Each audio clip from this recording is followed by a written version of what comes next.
everyone. I am doing a video of my miscarriage. If you guys have been following me, you know that I just found out I was pregnant a few weeks ago. And if this video isn't meant to scare anyone, it's just for those of you who are going through it or have been through it and just want to watch someone else's story. If you're pregnant and you have no problems, don't watch it. You're just going to scare yourself. And that's not my intent. I don't know how much detail I'm going to go into. I've done this video a few times now and have had to stop and erase it. So, just because I didn't like, I don't know. I just didn't like the way it was going or whatnot. I don't know. I'll just start out my story. It was shortly after I did the 5.5 week video. I think it was around 6 weeks, 2 days or something. I told my husband that I wasn't pregnant. I'm like, honey, I'm not pregnant. I don't feel pregnant. I've been pregnant before. I know what it feels like. I know that they're all different, but I have no symptoms. I wasn't tired. I wasn't hungry. I really wasn't thirsty. I wasn't moody. I wasn't out of breath. I had bad heart palpitations with my son. I didn't have any heart palps going on. I was going to bed at midnight. Like, it just didn't feel right. And I sent him a text message saying that. And of course, and I told a few other people, and everyone was like, oh, you're just over-worrying, you need to stop, it's unhealthy, blah, blah, blah. I just was, well, maybe they're right. You know, whatever. I guess I don't have any issues going on, like there's no bleeding, so maybe they're right. Well, at 6 weeks, I think 4 days, it was Thursday, it was Wednesday night, I went to the bathroom and noticed I was spotting, but it was brown, and I Googled like a mad woman. And everything I read said that brown spotting was okay. It meant old blood. It could have been from, sorry, I'm shaking the table. It could have been from implantation, and it was just left in there, and it's just now coming down. And they said old blood's fine. It could have just been your cervix got bumped, who knows. So I actually wasn't worried. I was like, okay, maybe everybody's right. I'm just overreacting, whatever. Well, that morning, my son woke up around 5:30, and I gave him his passy, put his blankie on him, whatever, and I went back into the bedroom, and I went to the bathroom, and I was bleeding. It was bright red and dark, and blood clots, and I don't know how my husband heard me, but I just started crying. I didn't think I was making any noise, but I must have been, because he comes in, and there was nothing we could do. I was bleeding. I knew why. Of course, he was trying to tell me, no, maybe it's not. That was fine. I wasn't upset by that. But I laid in bed crying from 5:45 till 9 o'clock, waiting for my doctor's office to open. I didn't go to the ER because I wasn't in any pain, and the blood really wasn't that heavy. So I didn't want to go to the ER and expose myself to people who were there. What's that? Can I have it? Thank you. Oh, you broke your crayon. Joking hazard. I didn't want to go there and expose me or my son or my husband to somebody who might have the flu, because the flu is really bad right now. I'm shaking the table. So I waited for my doctor's office to open, and I called, and they gave me an appointment around 2:30 that day, so that was the longest day ever. So I get to the doctor's office, and they check me, and they tell me my cervix is closed. And I'm like, what? Really? It's closed? Okay, so I go in to have the ultrasound, and the tech can't tell me anything, but there's a heartbeat. And I could hear it, and I was really shocked I could hear it at 6.5 weeks, and I'm like, is that a heartbeat? And she said, sorry ma'am, I can't tell you anything. And I look up at my husband, and he's like, I think so. So I had a lot of hope. My cervix was closed, there's a heartbeat. Well, she leaves, and I take a look. She wouldn't show me the screen. So I take a look at the screen, and I see she had done a whole bunch of regular ultrasounds, like the black and white. And then she had done a 4D. And I could see the baby in the 4D. It didn't even look like a baby. It looked like a little shrimp with like black dots for eyes. And so he's trying to feed the doggy a cookie. Don't give it to the doggy, it's yours. It smells good like blueberries. Yeah. So, I was so glad I at least got to see my baby at least once. They sent me on my way. They said everything was great. They scheduled another ultrasound on Valentine's Day to make sure everything was still fine. But I was still bleeding. And that was Thursday. Friday, still bleeding heavier. Saturday, Sunday, very, very heavy. Monday was extremely heavy, and I called that morning, and they just said, honey, just keep your appointment for Thursday. There's nothing we can do if you're miscarrying. So I was very angry that they wouldn't take me. Even though that they couldn't do anything to stop it, they could have at least checked me, let me know again if my cervix had to have been open at that point, or done another ultrasound on Monday. Instead, I had to go Monday through Thursday holding on to a little bit of hope, and that can be really dangerous. When you hold on to hope, it's like a second chance almost. And then when that's gone, you know there's nothing left. And that's even worse than being disappointed or let down or hurt the first time. So that made me angry, but what can I do, I guess. And then Monday, I'd never had any cramps at that point. Just a few sharp pains, but no cramps. I go to the playground with my son and my husband, and I had a few sharp pains coming back. And when I got back, I felt a pressure. And I went to the bathroom. I had been Googling, actually before that, what to expect when you have a miscarriage at 6-7 weeks. I was 7 weeks exactly.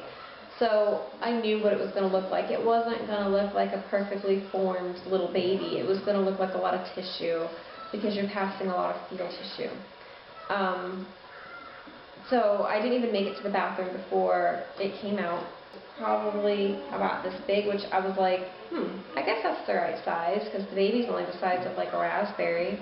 And then the next day I had contractions and cramps.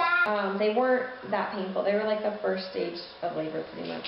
I was driving from my grandmother's house when I was having them at the worst, so it wasn't that bad. But it still wasn't pleasant, especially with the circumstances. Then Tuesday I passed, was it Tuesday or Wednesday?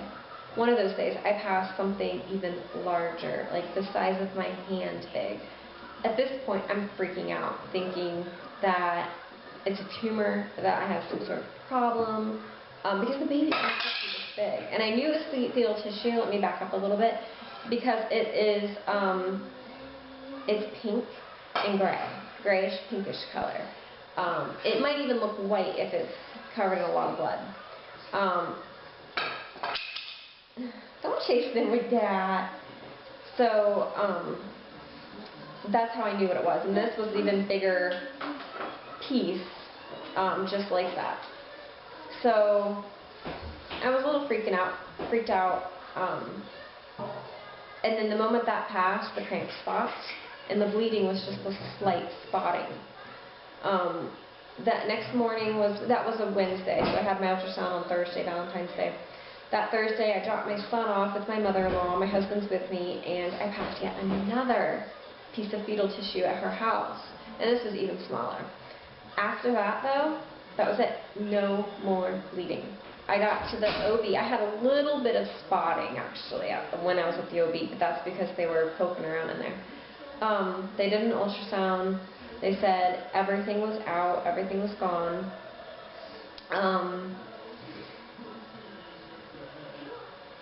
The doctor, he was nice.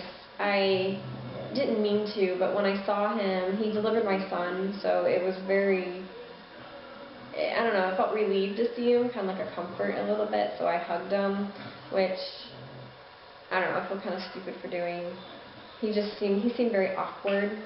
I know English isn't his first language, so I don't know. He patted me on the head, which I think my husband said that was his way of comforting me, but I don't know. I was patted on the head, like, good little girl, you know? So I feel really dumb, and I don't know why. It made me feel like I was belittled a little, and I know that wasn't his intention at all. That was probably him trying to comfort me, but that's how I felt.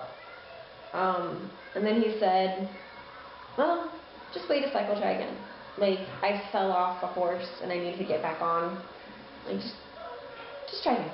Like, it was the easiest thing in the world. And going through a miscarriage, my cousin went through one, and the word she used was traumatic. And it was. I feel like I could handle a lot of things, but that was extremely traumatic, seeing what was your baby coming out. I mean, I can't imagine those women who go through it later on and actually see a perfectly formed baby. Like, I just couldn't. I mean, nobody should have to go through that, and I'm so sorry for those of you who have. I'm so thankful that I have my son. That was my first pregnancy, and I just assumed that I would have a second one just like it. I had no complications, no problems. My labor was like 4 or 5 hours. I had him out in like 10 minutes. It was perfect.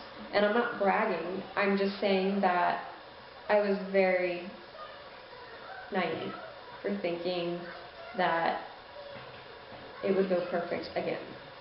Like, who am I to think that I should have it perfect again? So it was very humbling, I guess, knowing that I'm not in control of anything and realizing that it could happen again, or that I could have a miscarriage. As for trying again, the thought of it makes me so happy, knowing that I can do this again, I can get pregnant again. And then that is completely gone, because with getting pregnant again means I could lose again. And I have to first accept that.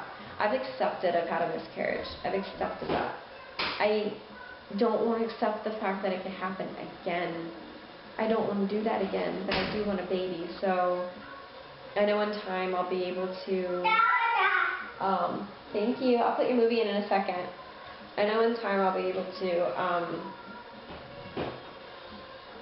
overcome that. I mean, I'm getting better.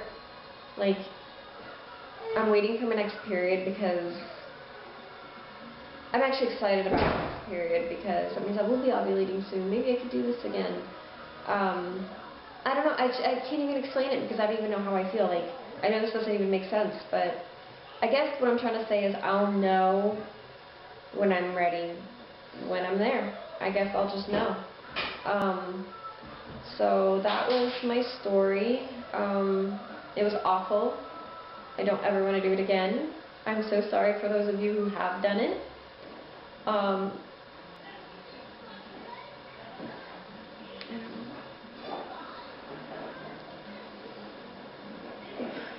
It's just every week, like every Monday, I'll know what week I'm supposed to be.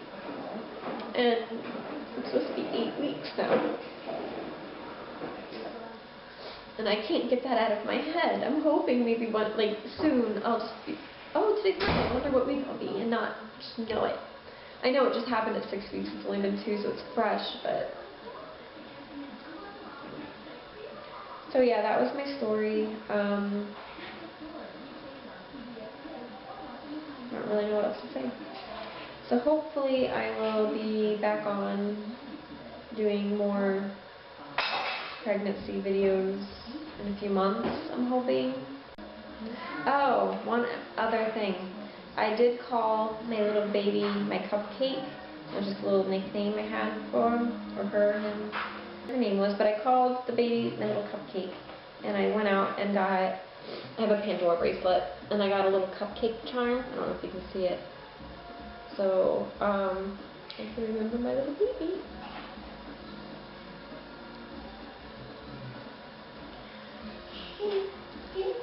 So, speaking of baby, look, I can take care of mine. I'm still hungry. Alright, thank you for watching, and I hope this made sense. I'm Mama, baby. I'll get you food. Alright, bye.